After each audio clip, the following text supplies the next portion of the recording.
भाग्य। पहला नियम, खुद को ऐसे खड़ा करो जैसे कोई ताकतवर योद्धा हो। कहानी, आरव और आत्मविश्वास की लड़ाई। आरव नाम का एक युवा लड़का अपने गांव से शहर पढ़ाई के लिए आया था। छोटे कदम, पतली काया और आत्मविश्वास लगभग न के बराबर। हर दिन कॉलेज में वह पीछे बैठता, प्रोफेसर से आंख मिलाने से डरता और दोस्तों से बात करने हुए उसका सिर झुका रहता। एक दिन लाइब्रेरी में उसने किताब पढ़ी, 12 रूल्स फॉर लाइफ, और पहला नियम उसकी आंखों में गूंजा, खुद को सीधा रखो, छाती तान कर खड़े हो जैसे कोई योद्धा हो। पहले तो आरव को यह बात साधारण लगी, पर अगले दिन जब उसने खुद को आईने में देखा तो उसने महसूस हुआ कि उसका शरीर ही नहीं, उसकी सोच भी झुकी हुई है। उसने एक प्रयोग किया। कॉलेज में गलियारे में उसने अपनी चाल को बदला, सिर ऊपर, छाती बाहर और आंखों में झलक नहीं। विश्वास था। लोगों की नजरें अब उसे टकराने लगी। पहले की तरह योद्धा नहीं, बल्कि समान दिखा। धीरे धीरे वहीं आरव को मंच पर जाने से डरता था, अब डिबेट में भाग लेने लगा। अब पहले जिसे लोग कमजोर लड़का कहते थे, अब उसे लीडर कहते हैं। प्रकृति में सबसे ताकतवर जानवर लॉबस्टर भी जब आत्मविश्वास में होता है तो अपनी रीढ़ सीधी करता है, सिर ऊपर रखता। हम इंसान भी जब खुद को ताकतवर दिखाते हैं तब दुनिया हमें वैसे ही रिस्पॉन्ड करती है। आत्मविश्वास बॉडी लैंग्वेज से शुरू होता है। जब आप खुद को सम्मान देंगे तभी दुनिया भी देगी। सबसे पहला बदलाव आपकी रीढ़ की हड्डी में तना नहीं, सोच में होना चाहिए। क्या आप खुद का ख्याल वैसे रखते हैं जैसे आप अपने किसी प्यारे दोस्त का रखते हैं? नियम 2, खुद की देखभाल वैसी करो जैसे किसी प्रक्रिया व्यक्ति की करते हो। कहानी, सिया का आईना। सिया एक मेहनती लड़की थी जो दूसरों की मदद करने में सबसे आगे रहती थी। माँ बीमार हो, दोस्त उदास हो या ऑफिस में किसी को प्रॉब्लम हो, सिया तुरंत हर किसी की मदद को तैयार रहती। लेकिन जब बात खुद की आती तो वह सब कुछ नज़रअंदाज कर देती। सर दर्द हो, चलो काम है, सह लूँगी। मन टूटे, क्या फ़र्क पड़ता, आगे बढ़ो। थकान हो, बाकी लोगों को मेरी ज़रूरत है। एक दिन जब वह अस्पताल में अपनी माँ की दवा लेने गई तो डॉक्टर ने उसे कहा, आप अपनी माँ की देखभाल बहुत जिम्मेदारी से कर रही हैं। काश आप खुद के लिए भी ऐसा सोचती। उस रात सिया ने किताब खोली, 12 रूल्स फॉर लाइफ, और पढ़ा। खुद की देखभाल ऐसे करो जैसे किसी से व्यक्ति की कर रहे हो। जिंदगी, जिम्मेदारी तुम्हारे ऊपर है।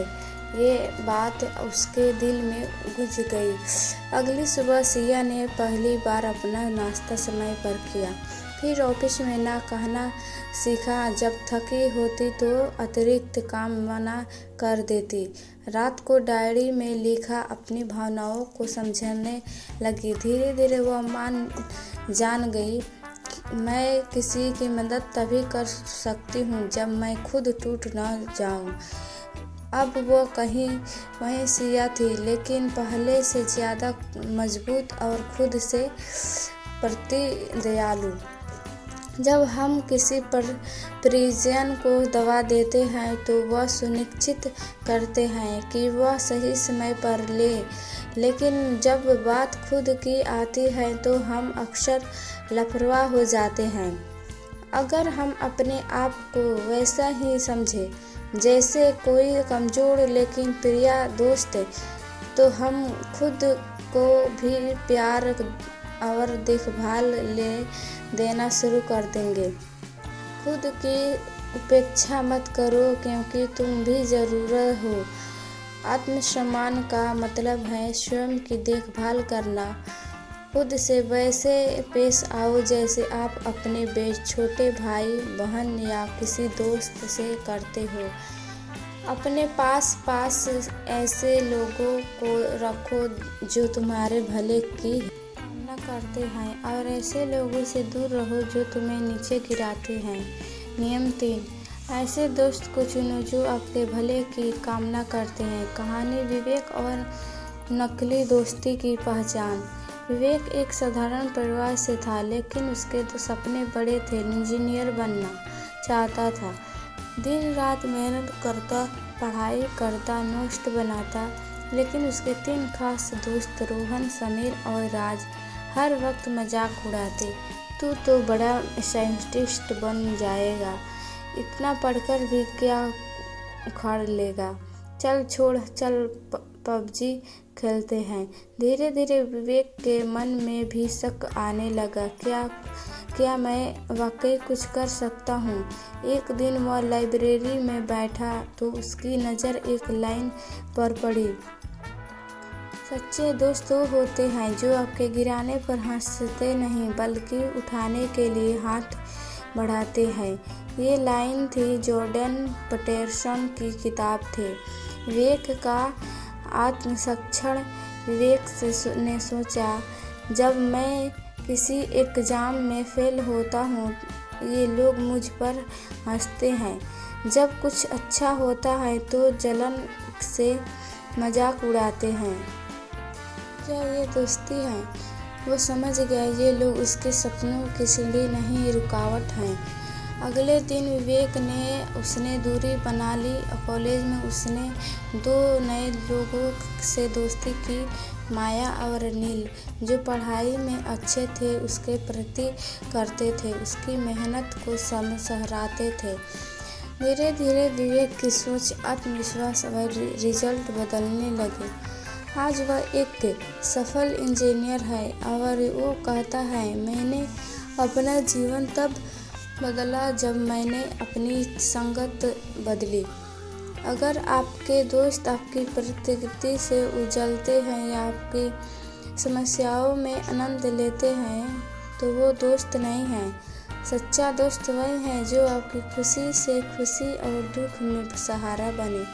संगठन का असर गहरा होता है, या तो वह ऊपर उठाती है या नीचे गिराती है। सच्चे दोस्त आपकी ग्रोथ को सपोर्ट करते हैं, न किसी उसे रोकते हैं। दोस्ती मज़े के लिए नहीं, मूल्य और विकास के लिए होनी चाहिए। खुद का तुलना किसी और से मत करो, सिर्फ खुद के पुराने वर्ष से करो। भाग 4, नियम 4, खुद की तुलना किसी और से मत करो, सिर्फ अपने कल के वर्ष से करो। तनीषा और सोशल मीडिया की दुनिया। तनीषा एक कॉलेज स्टूडेंट थी, पढ़ने में ठीक ठाक, दिखने में सुंदर, लेकिन एक आदत ने उसकी ज़िंदगी उछाल दी थी। वह हर वक्त खुद को दूसरों से तुलना करना। वो इंस्टाग्राम खोलती और देखती, नेहा ने विदेशी घूम लिया, सम्मी को टॉप कंपनी में जॉब मिल गई, रिया की शादी कितनी ग्रेट थी। उसे लगता, मैं तो कुछ भी नहीं हूँ, मैं हर चीज़ में पीछे हूँ।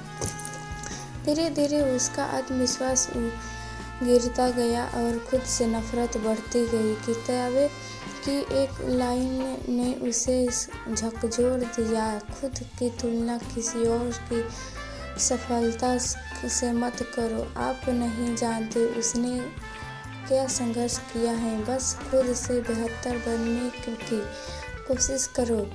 उसने तय किया अब सिर्फ खुद की प्रगति पर ध्यान देगी।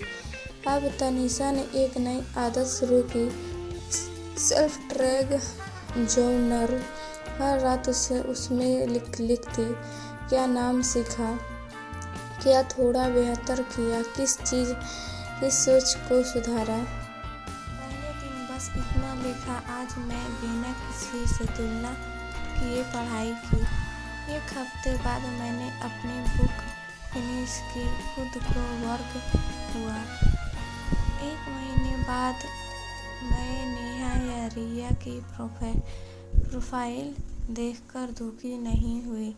तनीषा अब वही लड़की थी, लेकिन बदली हुई सोच के साथ। अब मैं दूसरों की तो लाइफ में प्रेरणाएं लेती हूँ, जलन नहीं, क्योंकि मुझे पता है मेरी रेस सिर्फ मुझसे है। आपका असली मुकाबला किसी और से नहीं है, बल्कि उस व्यक्ति से है जो आप कल थे। अगर आप रोज थोड़ा थोड़ा बेहतर बने तो एक साल बाद आप एक पूरी तरह से नया और सफल इंसान होंगे। तुलना तब कीजिए जब मापदंड खुद आप हो। सोशल मीडिया पर देखी सफलता सफर दूसरी सच्चाई होती है। हर दिन खुद से पूछिए, क्या आज मैं कल से बेहतर हूँ? अपने बच्चों को ऐसा बनने दो कि ये समाज में सम्मान के साथ रह सके। उन्हें वही सिखाओ जो भविष्य में जरूरी है। नियम 5, अपने बच्चों को वही सिखाओ जो भविष्य में उसके लिए जरूरी है। आयन और अनुशासन का पाठ। आयन एक मध्यवर्गीय परिवार से था। उसका 8 साल का बेटा आरव बहुत प्यारा था, लेकिन धीरे धीरे उसे जिद, गुस्सा और अनुशासनहीनता आने लगती है। स्कूल में शिकायत आती, आरव दूसरों को मारता है। पड़ोसी, आपका बेटा बहुत बदतमीज हो गया है। लेकिन आयन कहता, अरे चाचा, मैं बड़ा होकर ठीक हो जाएगा।